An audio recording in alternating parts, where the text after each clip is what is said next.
Kita kasih kesempatan sama Pak Jokowi, sama anaknya, sama mantunya, kembalikanlah KTA-nya. Sebagai orang-orang yang beradab, yang beretika, kan seperti harusnya yang dilakukan ARA itu, yang dilakukan. Seperti yang dilakukan Budiman itu, permisi. Kan itu.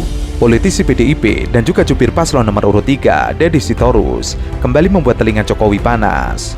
Pasalnya, ia mempertanyakan keberanian Jokowi dan keluarganya mengembalikan kartu tanda anggota partai PDIP. Ia lalu membandingkan Jokowi dengan Marwarar Sirait yang secara gentleman mengembalikan kartu tanda anggota partai. Marwarar Sirait ini kan sekarang bisa dikatakan salah satu orang kaya, orang sugih juga, Mbak. Bukan orang yang dulu masuk PDIP, bukan siapa-siapa gitu. Dia sekarang rumahnya di Jalan Diponegoro loh, di Menteng. Kaya raya dia, banyak sekali usahanya, dan itu kita bangga.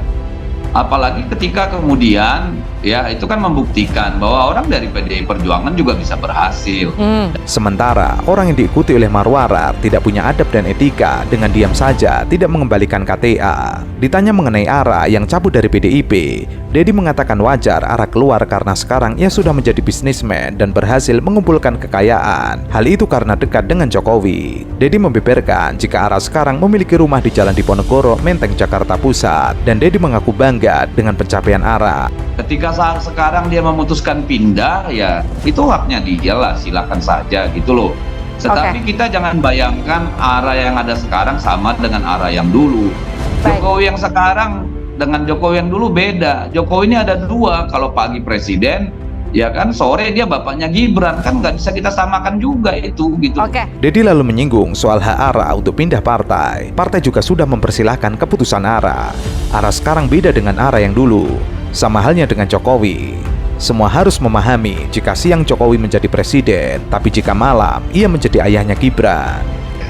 Ada ironis yang mungkin Bang Deddy tidak terlalu berani untuk mengatakan di sini, bahwa yang diikuti itu sendiri tidak se-gentleman ARA gitu ya. Sementara itu, peneliti politik Isaac Institute, Made Supriyatna mengatakan, Jokowi yang menjadi panutan Marwarar dan juga Budiman Sujatmiko malah tidak se-gentleman keduanya. Ia lalu mengatakan, status Jokowi sendiri di partai PDIP sudah tidak dipakai. Dan beliau sendiri sebenarnya sudah tidak lagi dipakai dan tidak lagi aktif di partai. Dan ya sudahlah gitu ya. Ia lalu menambahkan jika Jokowi sendiri adalah penjudi paling besar dalam percaturan Pilpres 2024 ini. Kalau Prabowo Gibran kalah, semua tidak tahu apa yang bakalan terjadi kepada Jokowi. Jokowi is the biggest gambler gitu kan ya, penjudi yang paling gede taruhannya sekarang itu beliau ini. Kalau seandainya Prabowo Gibran kalah, kita nggak tahu bagaimana nasibnya. Pak Made. Saat ditanya oleh penyiar Kompas, apakah Jokowi akan mengembalikan KTA partai, kemungkinan tidak akan dilakukan oleh Jokowi dan keluarganya, termasuk Gibran tidak akan berani. Mereka tidak akan berani konfrontatif kepada PDIP dan Megawati. Sama halnya dengan PDIP, juga tidak akan berani memecat Jokowi dan keluarga. Artinya akan saling menggantung. Akankah Pak Jokowi se-gentleman ARA untuk berani keluar dari PDIP? Saya tidak berani berspekulasi, tetapi dari perhitungan rasional saya itu kemungkinan tidak. Ya, dia dan keluarganya kemungkinan tidak akan mendeklar secara terang-terangan. Termasuk Gibran, Pak Made?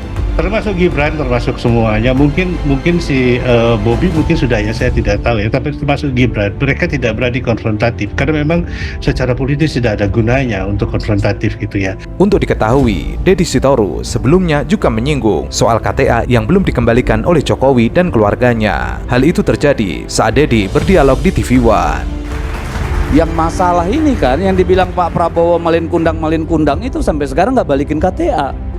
Itu kan yang jadi masalah gitu loh. Sehingga akhirnya kita yang sering dipojokin orang. Kenapa nggak pecat? Ya masa sih seorang presiden kita pecat, yang benar aja lah.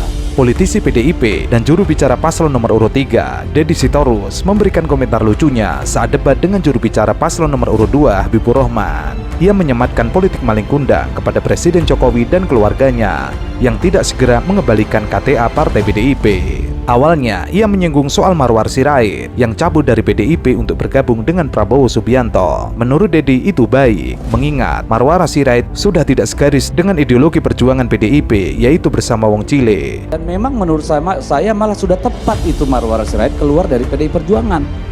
Karena beliau bertahun-tahun terakhir ini adalah seorang pengusaha kaya, bukan Wong Cilik lagi. Rumahnya saja sekarang sudah di Jalan Diponegoro, di Menteng. Jadi bahwa kemudian dia tidak bisa lagi merasa nyaman di tengah kaum miskin yang ada di PDI Perjuangan itu wajar dan kita hargai. Dia mengantarkan kartu anggotanya ke PDI Perjuangan, itu sikap yang baik. Ya. Dedi mengungkapkan bahwa Aras sekarang sudah menjadi orang kaya. Rumahnya saja sekarang di Jalan Diponegoro, Menteng, Jakarta Pusat. Dedi lalu meneruskan terkait politik maling kundang. Pidato Prabowo yang menyindir maling kundang itu merepresentasikan Jokowi dan keluarganya. Yang jadi masalah menurutnya, ketiga orang maling kundang ini tidak mau mengembalikan KTA kepada partainya, supaya partai dan Jokowi mengakhiri hubungan dengan baik tanpa cacat sejarah.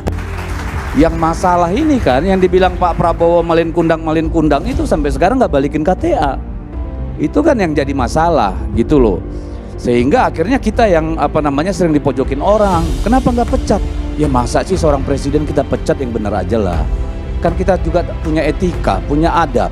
Kita menunggu ya mereka bertiga kembalikanlah KTA-nya. Itu supaya kita semua mengakhiri hubungan dengan baik tanpa harus ada cacat sejarah. Terkait dengan satu putaran, Dedi mengatakan kubu Prabowo sedang mimpi di siang bolong. Pasalnya, itu tidak berbanding lurus dengan kerja politik paslon 02 yang semakin agresif. Seperti Habibur Rahman sering tampil di televisi, Prabowo semakin sering kampanye keliling sambil marah-marah. Sampai Jokowi ikut membagikan sembako bansos ke seluruh Indonesia. Satu putaran bisa terjadi kecuali ada kecurangan yang masif dan terstruktur. Ia menganalogikan sebagai air bah. Kalau ditanya saya pribadi, apakah mungkin pasangan Prabowo dan Gibran satu putaran? Menurut saya mimpi di siang bolong.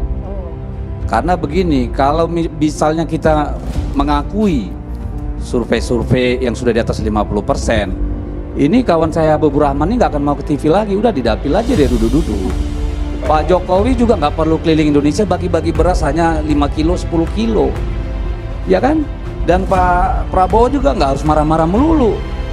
Jadi kalau dibilang apakah mungkin satu putaran, kecuali ada by air bah yang luar biasa ini ya, pemilu yang luar biasa tiba-tiba melimpah suara ke Prabowo Gibran, ya bolehlah satu putaran. Memang seharusnya jika suara Jokowi dan Prabowo digabung sudah cukup untuk menang satu putaran. Apalagi ditambah suara pengusungnya di parlemen, harusnya bisa sampai 80%. Nyatanya itu tidak terjadi. Dedi lalu menyinggung survei. Kira-kira survei Prabowo saat ini 42-46. Tetapi kalau melihat realita, katakanlah suara pendukung Jokowi 2014-2019 dikawinkan dengan pendukung Pak Prabowo 2 kali pemilu, ditambah suara-suara partai yang sekarang mendukung Prabowo, ditambah apalagi nih kepuasan yang dulu sempat sampai 82%, harusnya sekarang sudah 80% itu. Jadi orang-orang pendukung Pak Prabowo dan Gibran ini semua udah kipas-kipas saja, Mbak. Tetapi kan kalau realitanya nih tanpa harus menjadi ahli nujum, saya kira paling hebat itu 46, 42 atau 44. Realistisnya ya. Kita kan bicara realita nih. Sementara itu, Hasan Nasbi yang mencoba menyanggah Deddy Sitorus terkait kekuatan Jokowi yang sekarang tidak absolut, malah diberikan fakta menohok. Hasan Nasbi memberikan analisa jika kekuatan Jokowi hari ini terbagi menjadi 3 bagian, berbeda dengan tahun 2019 yang menurutnya lebih kuat. Kekuasaan Pak Jokowi itu nggak absolut kok sekarang. Minimal terpecah 3. Mungkin bagiannya nggak sama-sama besar tapi terpecah 3. Jauh lebih absolut tahun 2019. Lebih mungkin mencurigai tahun 2019 daripada mencurigai tahun 2024. Itu saja dari saya. Terima kasih. Saya bilang begini. Namun keterangan Hasan tersebut langsung dibantah oleh Dedi. Ia mengatakan kekuatan Jokowi sekarang malah lebih kuat karena hampir 50% kepala daerah sekarang dipilih langsung oleh Jokowi. Berbeda dengan dulu yang masih dipilih oleh rakyat. Kalau Hasan Hasbi bilang kekuasaan Jokowi sekarang tidak absolut, sekarang yang sangat absolut. Kenapa? Jumlah partai yang ada di dalam kubunya itu mayoritas. Ya. Satu. Yang kedua, dulu 2019 yang menjadi petinggi-petinggi APH itu bukan kroninya, Pak. Sekarang kita lihat sendiri.